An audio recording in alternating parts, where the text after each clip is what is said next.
இன்னைக்கு தளபதி விஜயோட அப்டேட் என்னன்னு பார்த்தீங்கன்னா, உங்க எல்லாத்துக்குமே தெரியும். நாளைக்கு ஜனவரி 11ஆம் தேதி வாரிசு படம் ரிலீஸ் ஆக போகுது. அதனால தளபதி விஜயோட மிகப்பெரிய ரசிகர்கள் கூட்டம் 2 நாளைக்கு முன்னாடி இருந்தே தியேட்டர் முன்னாடி ஃப்ளக்ஸ் வைக்கிறது, மக்களுக்கு ஸ்வீட் வழங்குறது, அன்னதானம் போடுறது அப்படின்னு படு ஜோரா ஹாப்பியா இருந்துட்டு வராங்க. இந்த நிலையில தளபதி விஜய் வாரிசு படத்துக்காக எவ்வளவு சம்பளம் வாங்கியிருக்காங்க அப்படிங்கிற ஒரு தகவல் இப்ப வெளியாயிருக்கு. ஸோ அதான் இந்த வீடியோ நம்ம பார்க்க போறோம். தளபதி விஜய் வாரிசு படத்துக்காக 110 கோடி ரூபாய் சம்பளம் வாங்கியிருக்காங்க.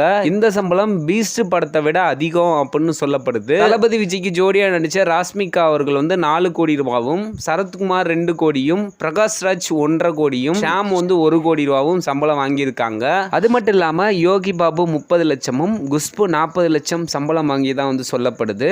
இந்த தகவல் சோசியல் மீடியால இன்னைக்கு பயங்கரமா டிராவல் ஆயிட்டு இருக்கு. ஸோ மீண்டும் ஒரு தளபதி விஜய் அப்டேட்டோட உங்களை சந்திக்கிறேன். ஓகே, பாய், உங்கள் ஹீரோ.